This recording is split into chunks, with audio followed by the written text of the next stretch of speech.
Wasn't the year 2010 a wonderful year for gaming? We got titles like Fallout New Vegas, Bioshock 2, Call of Duty Black Ops, Mass Effect 2, Red Dead Redemption, and not to forget Toy Story 3, the video game. Yeah, who could ever forget that? But amongst all these, the game we want to take a look back at today is Battlefield Bad Company 2. This was Battlefield's answer to Modern Warfare 2, which released less than half a year prior. Despite Battlefield as a franchise not selling anywhere close to Call of Duty, Bad Company 2 marked the first time sales went over 5 million copies. It sold 6 times as well as the previous Battlefield and gave the franchise a bit more credibility. But now in 2018, how does the game hold up? Is it still active? Can you still play Bad Company 2 online? Hey guys, Luke here, and today on Rocket Sloth, me and Elijah are taking a look back at Battlefield Bad Company 2 in 2018. Let's get to it. The story of Battlefield Bad Company 2 starts off right in the middle of World War II, on a mission to infiltrate an island in the Pacific to gather information on a Japanese superweapon called the Black Weapon, which is like a super EMP bomb that apparently you can recharge. Once we meet up with the informant on the island, things start to go downhill and we fight our way off the island, but learn firsthand of the strength that the Black Weapon truly has. After this, we jump back to present day and find out that the Bad Company squad isn't quite done yet after all, and is set on yet another mission, of course taking place after the events of Battlefield Bad Company 1, which came out a few years earlier. And this team of misfit bandits who chose military service over incarceration are set on their very next mission, this time to Bolivia. During a mission to locate an agent, the squad finds themselves once again behind enemy lines. But once the squad saves the agent and gets extracted, it is revealed that the Russians had stolen information on the infamous weapon from World War II. From here on, the story focuses on the search for the stolen information and later the discovery and finding of the weapon and of course taking control of that weapon. And with that, the story is kind of short and sweet and to the point. It's not necessarily a short campaign, but it's not the longest campaign either. But the character development is pretty good here. There's a good cast of characters, the voice acting is good, and for the most part, you kind of care about the characters. Sure, the game might not have the same scales as like Modern Warfare 2, but for the most part, it's a pretty enjoyable campaign at the least. I'm not spoiling the ending, but the game definitely ends on a note that could definitely, clearly lead to a sequel. Where the sequel is, I don't know, but maybe that's something we can look forward to the future. There's one thing that always compelled me about the single player in Bad Company games. It almost feels like you're playing some kind of Suicide Squad. But that's actually the whole point. See, the battalion that our main characters are part of is a unit where the army racks together all the troublemakers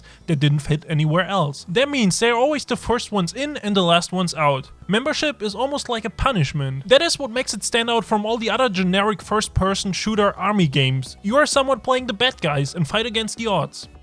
Jumping to the multiplayer aspect of this game, which has always been a staple in the Battlefield franchise of games, and nowadays it's probably the franchise's biggest selling point. And while I enjoy going back and playing single-player games, the core of this game really revolves around the multiplayer, and it really works well here, when it's working, of course. The first thing I noticed right away is the biggest draw that surprisingly got me to pick up this game amidst Modern Warfare 2 being the major Call of Duty at the moment was the large-scale element of war that is presented here, but also the flexibility in the class system. For a lot of people like myself who jumped from Call of Duty to Bad Company 2, it was really refreshing to be able to adjust classes in-game instead of waiting for the match to end, to reload, and then to quickly make my changes in just the allotted time that I had before the next game started. Sure, the battle's ongoing and you might miss some action while you're adjusting your classes, but you never feel like you are ill-prepared to face whatever you are going to when getting to an objective. And damn, was this game fun.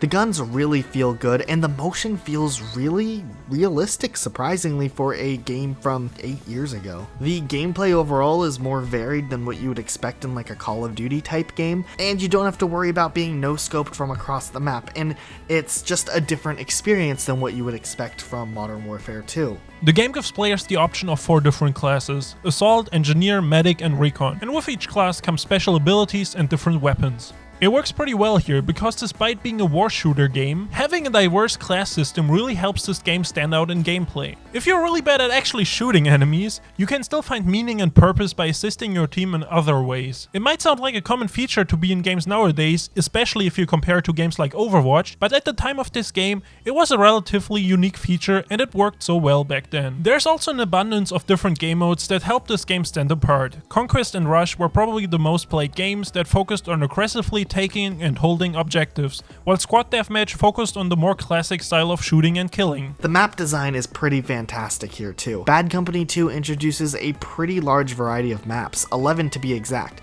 but these levels aren't small, tight, close quarter maps. These maps are absolutely huge with vehicles and standalone structures in each map. The physics engine works pretty well here too, with a chip away feature that allows for buildings to be completely demolished, which gives the game a little bit more verisimilitude. I love the fact that sniping actually has a realistic bullet drop. It adds an extra level of challenge to the game, but at the same time pulling this off feels fantastic. It's so satisfying to actually get a kill and know that you've earned it. And I have to give them credit because the sound design is absolutely what makes this game. The guns sound so realistic, from the rapid fire up close to the click bang of a sniper far away. DICE put a lot of effort into the soundscape and it works great here. The soundtrack here may be pretty simple, but it also works to get the job done.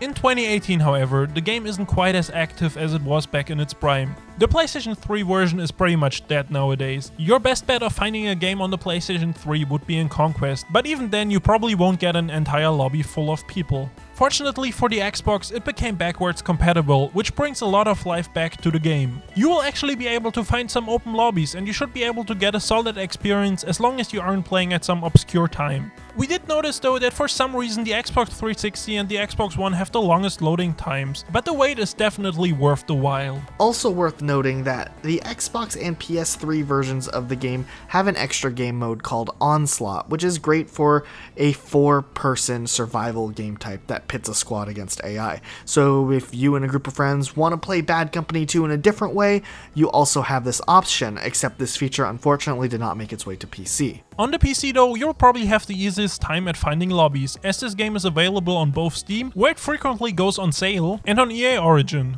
And the game is also part of Origin Access. This makes new players come on and old players come back, so you should be able to find quite a few active servers. Unfortunately, you probably won't have any luck playing the Vietnam DLC on the consoles at all, as it really just splits the player base. While these maps looked amazing and really did a good job at extending the life of the game back then, they're pretty useless nowadays. If you're playing on PC, however, you could consider picking up the DLC or getting it on EA Access for free, as they're probably going to be just enough players to get a game of Conquest in Vietnam. Overall, for our review of Battlefield Bad Company 2 in 2018, we are going to give this game a solid 7.5 out of 10 for the Xbox and PC versions of the game. The experience of this game was very fun and unique when it came out first, and still lives up to the legacy it set back in 2010. We just wish the multiplayer was a tiny bit more active, since it's such a fundamental part of the game. We're giving the PS3 version a 6 out of 10, however,